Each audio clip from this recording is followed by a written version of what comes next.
Good morning everyone! Tayo naman ngayon ay magluluto ng Misua with chicken balls. Yan, ito ang ating mga ingredients. Garlic, onions, sliced chicken balls, and nandito rin yung ating Misua. Tapos ito pa yung ating oyster sauce patis plus water.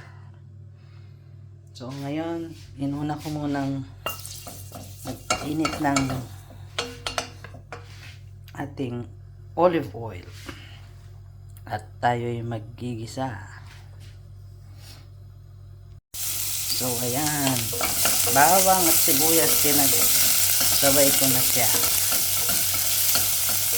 Tapos we have to stir it until it is a little bit brownish. Yan, pwede na natin ilagay itong ating meatballs or chicken balls.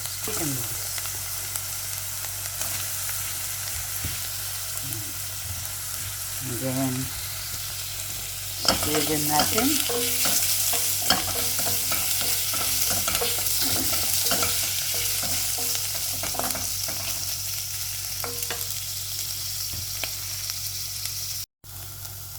Then, lagyan na natin siya ng oyster sauce patis.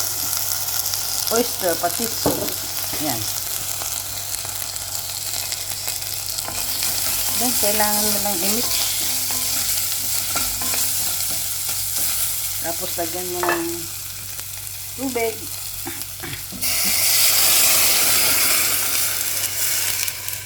Kailangan pa kung humigi yung tubig.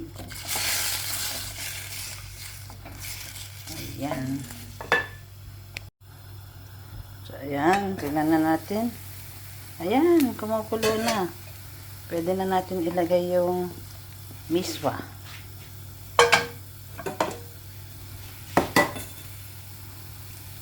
Ito. Tapos, kailangan natin siyang haluin.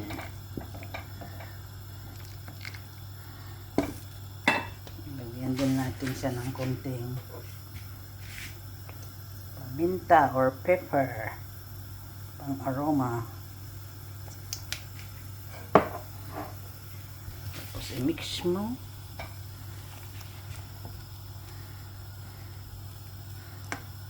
Pwede natin dagdagan ng konting tubig kasi soup naman yan, miswa soup.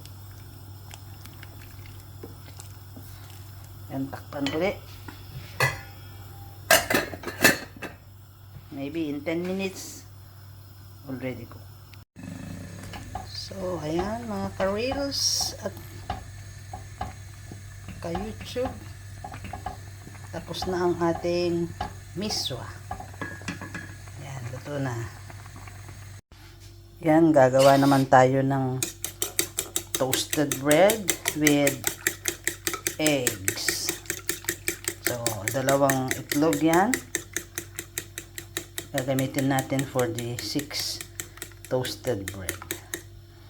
So, habang ginagawa ko ito, nagpainit na ako ng ating oil. So, una, lagyan natin ng konting asin. Konti lang, hindi na masyado madami para ano siya. So, then isasawsaw natin yan. Yan. Ganyan.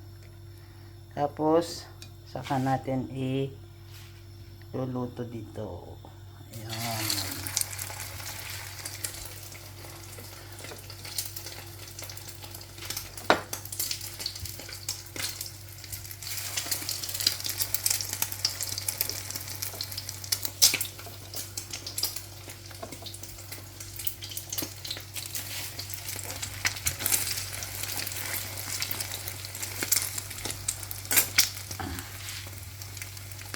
same procedure din dito sa tatlo na natira.